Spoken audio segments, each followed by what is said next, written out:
Friends, death and taxes are inevitable to live in a civilized society. But then it can be said that taxes are the price you pay to live in a civilized society too. And unfortunately, although an individual can be ignorant about himself, about many matters in his life, his health, his wealth also, but one can never be ignorant about taxes, and one can never say that ignorance of my tax laws is an excuse which may be pardoned. The price for being ignorant about taxes is nothing but taxes together with interest and, of course, penalties too. It is therefore very necessary for every individual to learn his statutory, that is, legal liabilities, and adhere to that. I would prefer and would like to speak to you all about the US tax regulations pertaining to Indian assets. Briefly, I may introduce myself. I am Rajesh Dhruv, a chartered accountant practicing in Rajkot city of India. For 26 years, my area of practice is advising overseas Indians in the laws pertaining to FEMA, taxation, double tax treaties, investments, and of course, we also advise and help clients in USA to declare and disclose their Indian assets and Indian income, which by ignorance or otherwise they have failed to do so. Before we come down to subject proper of what are the present situations and what are the present possibilities, it will be appropriate that we briefly touch base upon the statutory responsibilities and liabilities of a US person, may he be a US citizen or a green card holder or even an H1 visa holder. What are his responsibilities vis-a-vis Indian assets and Indian income is something we'll just touch base upon, and then we'll look at what are the possibilities of walking out of this mess he has put himself into, either out of ignorance or negligence. Let us very briefly discuss what are the responsibilities. And the responsibilities are very simple. The US tax law says that if an individual is a US citizen or a green card holder or an H1 visa holder or even otherwise an individual other than a student who has stayed in USA for more than 183 days in a financial year, he is treated to be a US tax resident or a resident alien. And being a US tax resident, his responsibilities regarding overseas income are quite a few, and let's look at them very briefly into each one of them. To begin with, the first and foremost, he is supposed to pay tax on his global income. So if an individual from India has gone and settled in USA, he is required to pay tax on the Indian income, and accordingly he is supposed to file his tax returns in USA. 1040 is supposed to show the income in India and pay tax thereon. By any chance and fairly enough, if the income is taxable in India, he will of course get a tax deduction for the taxes paid in India from the taxes payable in USA. He will of course also be liable to pay state taxes as may be applicable to him in the state that he resides in. Then there is another responsibility he is burdened with, and that is a reporting requirement. 1040, the federal tax requires him to pay tax on the global income, but there is a law of foreign bank account reporting, technically known as Report of Foreign Bank and Financial Accounts, which we call FBARs. The law of FBAR says that if an individual has got overseas financial assets with institutions exceeding an amount of $10,000 during the financial year, he is required to report those assets, rather maximum value of those assets, in a form FinCEN 114. Earlier, the form was TD 90-22-1 and was required to be filed physically, but now it has to be done electronically. And although this is only a reporting requirement, failure to do so is subject to a minimum penalty of $10,000 every year. This return has to be filed otherwise then and not together with Form 1040. It is independent of Form 1040 and it has to be filed before the 30th June following the end of the financial year. Then there is another responsibility which is, and this law of FBAR is there for many years. It's not a recent law.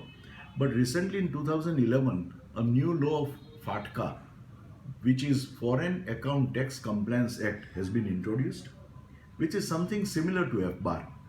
The law of FATCA says that if an individual has asset, a financial asset, which will include even personal financial assets like a loan to a friend, loan to a investment in a partnership firm, loan to a partnership firm, so and so forth.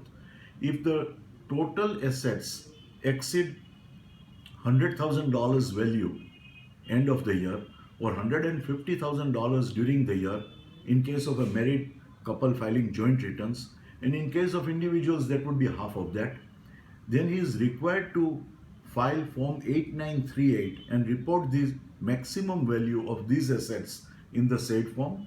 Form 8938 goes with Form 1040 and is, as a matter of fact, part of the said federal tax return. As in case of FBAR, although this is only a reporting requirement, failure to file FATCA return 8938 also attracts a minimum penalty of $10,000. And unlike FBAR, which applies to each individual independently, meaning thereby if a husband and wife are filing joint returns, FBAR has to be filed by each one of them. FATCA return goes as a married couple and they need not file separate returns unless, of course, they have separate and independent financial assets.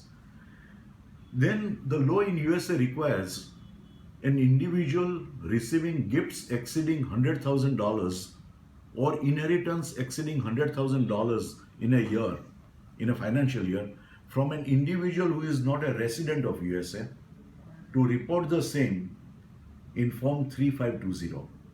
The Form 3520 also goes together with 1040, and like the earlier cases, failure to do so, failure to file Form 3520 also attracts penalties which range from 5% and can go up to 35%.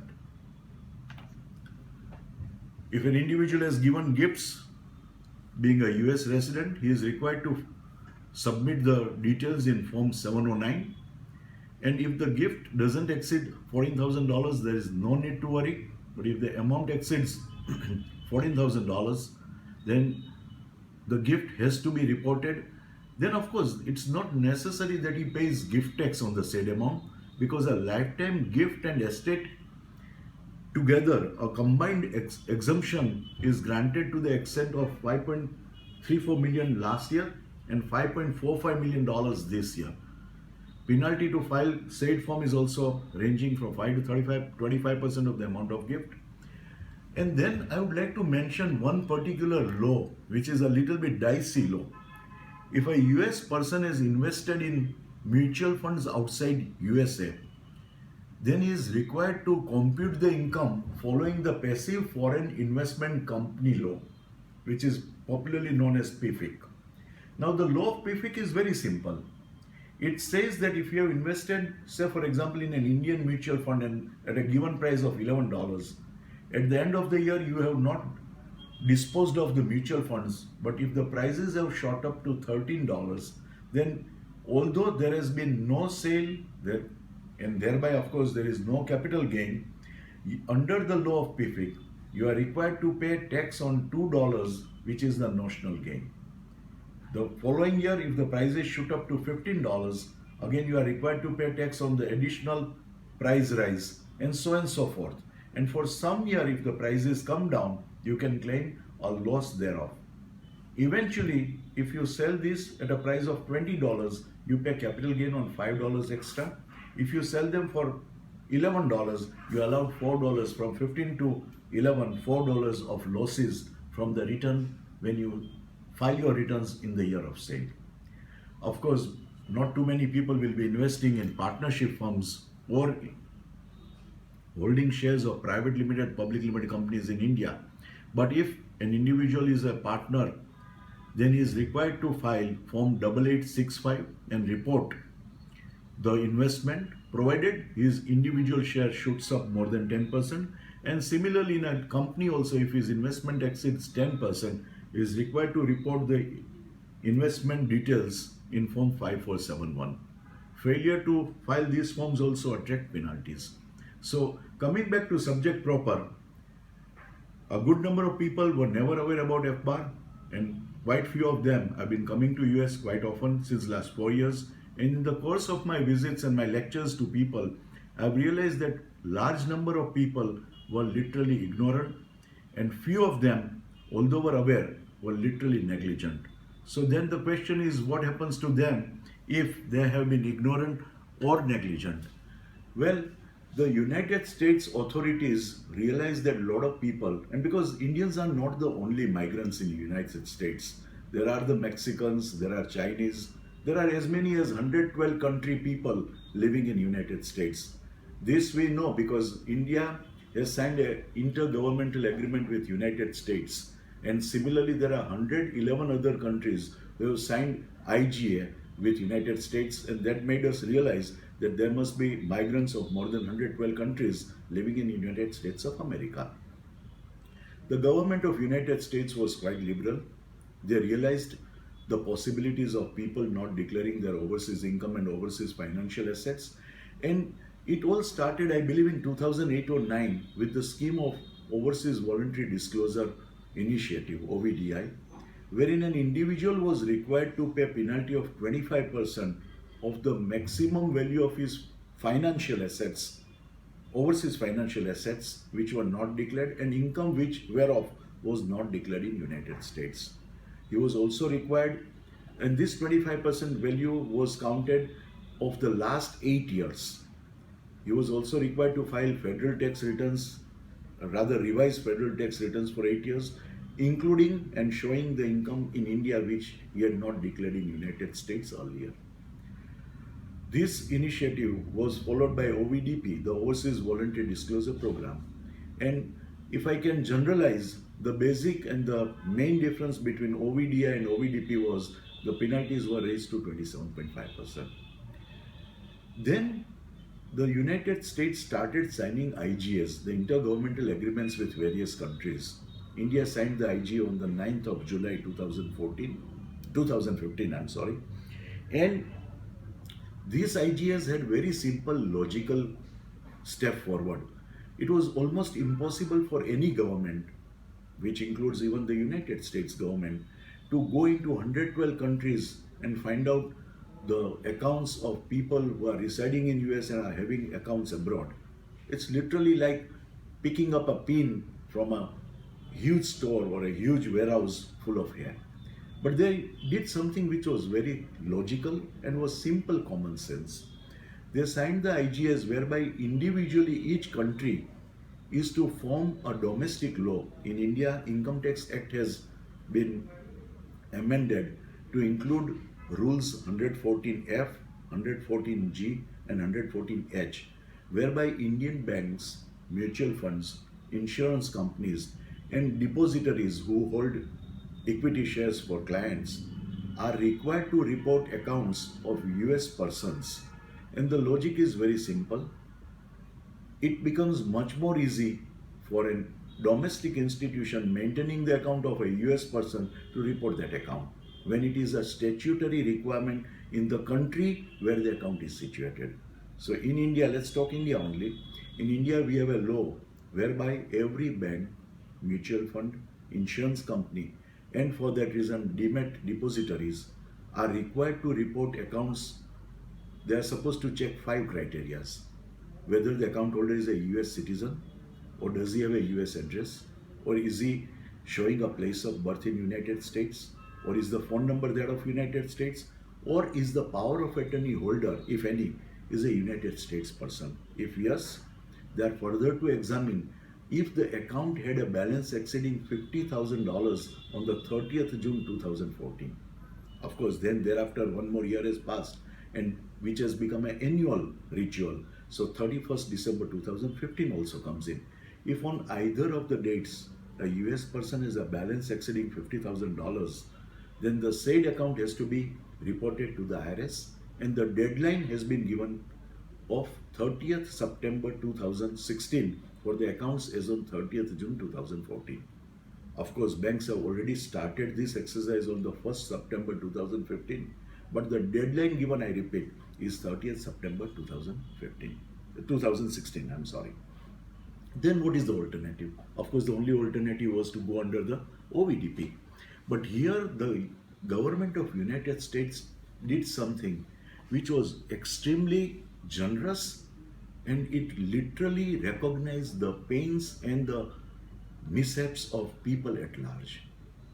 At that juncture, in June 2015, the government came up with a wonderful scheme of streamlined domestic offshore procedures, whereby an individual who has not declared his overseas income, say for example Indian income, for all the earlier years, or not shown, not filed F bars, not filed 5471s, 8865s, he can do so and buy peace of mind by just simply filing a federal tax return, revised federal tax returns for 3 years, F bars for previous 6 years, FATCA returns for 3 years, 8865s, 5471s, and so on and so forth for 3 years, pay the tax for 3 years together with interest, and additionally pay only 5% penalty of the maximum value of financial assets held in India last 6 year ends, meaning thereby the financial balances as on the 31st December 2010, 2011, 31st December 2012, 13, 14, or 31st December 2015. Whichever is the maximum balance, 5% is the penalty which is supposed to pay.